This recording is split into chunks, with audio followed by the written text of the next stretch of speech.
Salut, bienvenue donc sur cette nouvelle vidéo. Alors celle-ci sera consacrée aux rabots. Alors certains rabots, donc ce sont des rabots qui font la rainure et la languette. Alors nous avons ici des rabots en bois qui ne feront certains qu'une rainure. Et puis vous avez des rabots à combinaison qui sont en fer et donc ceux-là seront plus polyvalents et pourront faire de la rainure et de la languette. Donc dans la vidéo qui va suivre, je vais vous montrer un petit peu, vous expliquer comment il fonctionne. Et puis après viendra donc l'assemblage de la rainure languette, donc avec les deux rabots qui sont ici devant moi, de Stanley 45 que j'ai déjà préparé. Et puis voilà, comme ça au moins vous pourrez vous faire une petite idée par rapport à la vidéo précédente qui était réalisée avec le Lie-Nielsen numéro 48.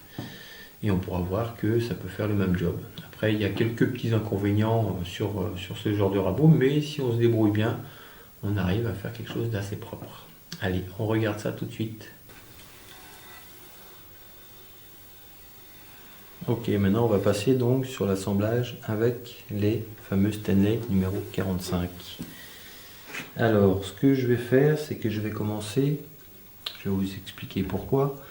Je vais commencer par faire la languette et vous comprendrez après pourquoi je fais d'abord la languette.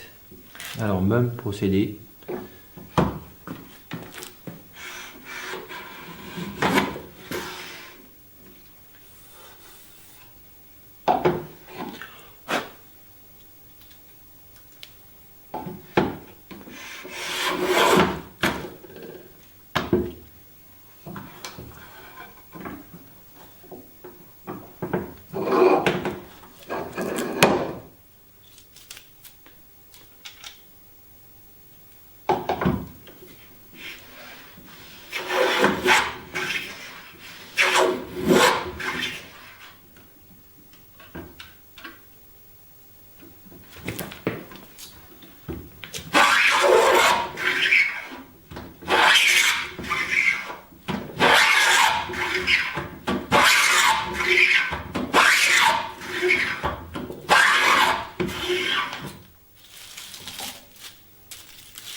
Donc assurez-vous d'enlever assez souvent les copeaux qui pourraient justement se loger et rester coincés ici, ce qui peut être embêtant. Donc à la rigueur, on peut avoir un petit morceau de bois pour venir enlever s'il faut. Petit morceau de bois comme ceci, hein. Ça vous venez enlever de cette manière.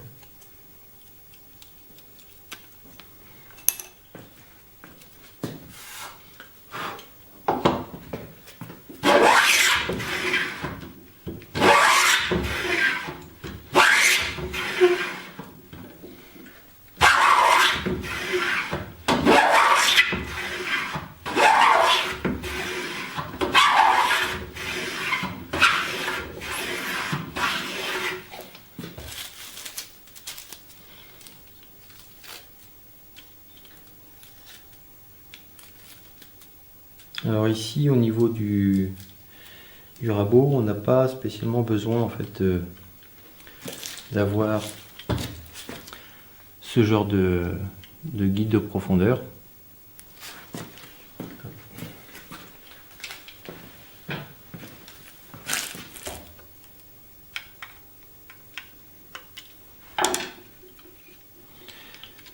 Parce que sur le d'ailleurs il vaut mieux le desserrer et puis le mettre tout en haut.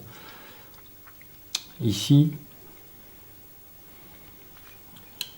alors je ne sais pas si on arrivera à le voir vis-à-vis de la lumière. Ici on a justement un petit guide. Celui-ci justement sert de jauge de profondeur. Donc voilà, ici on est arrivé au bout.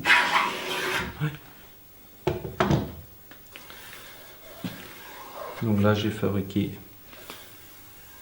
la fameuse languette et Ensuite, justement, pour trouver l'endroit de votre future rainure, le fait de poser votre rabot comme ceci, vous avez votre fer qui va venir coller à votre languette. Donc comme ça, vous pouvez justement jouer avec votre guide pour pouvoir justement bloquer et puis trouver exactement l'endroit de la future rainure.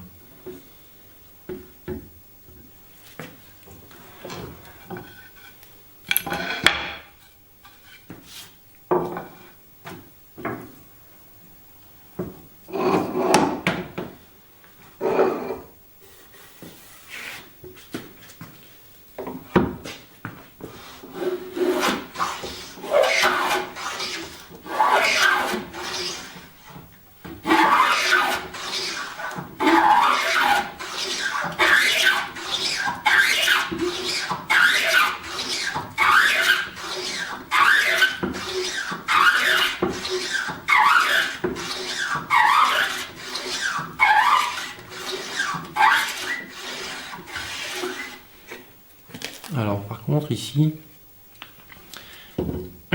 là j'ai mis une jauge de profondeur, parce que vu que c'est un simple fer, il y a besoin d'avoir cette jauge de profondeur, sinon vous iriez beaucoup trop bas ou trop haut.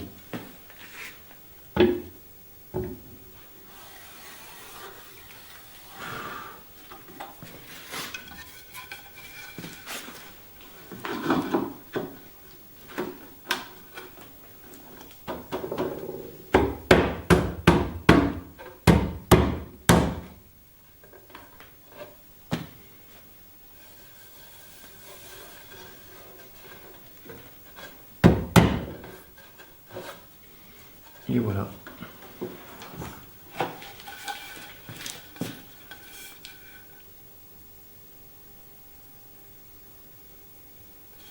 Sans bruit, sans poussière.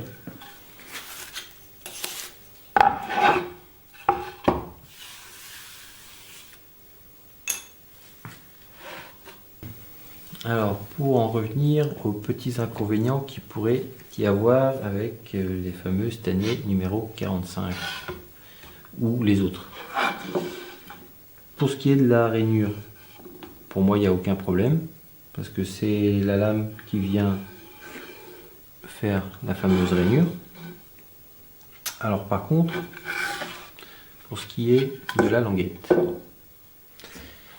languette, donc ce sont les côtés qu'on vient enlever, qu'on vient raboter, et nous avons le guide lame, celui qui va nous faire la jauge de profondeur, qui va venir donc embuter contre cette partie de bois qui est donc au milieu. Si on vient appuyer un petit peu trop, ça risque de, suivant les bois qu'on utilise, si on utilise par exemple un châtaignier, c'est un peu tendre à mon goût, donc si on utilise du sapin ou ce genre de résineux, ce sera encore plus tendre. Donc évitez d'appuyer trop, ça vous évitera justement d'enfoncer votre guide dans le bois et puis de créer entre guillemets des vagues sur la partie que vous allez enlever. Donc voilà l'inconvénient de ce genre de rabot. Alors qu'avec les numéros 148 ou 48, le fait qu'il n'y ait pas entre guillemets de jauge de profondeur, les jauges en fait ce sont la semelle elle-même du rabot, donc ça garde toujours un plat sur 20, plus de 20 cm. Donc il n'y aura pas ce problème là. Voilà donc pour cette petite vidéo sur l'assemblage araignée en languette avec deux styles de rabot. Bon, je pense pas que je vais faire d'autres vidéos sur cet assemblage là, du moins avec les rabots soit à combinaison. Vous aurez compris le principe de ces outils là. Donc maintenant on va pouvoir passer un autre assemblage qui pourrait à la rigueur être un assemblage à tourillon.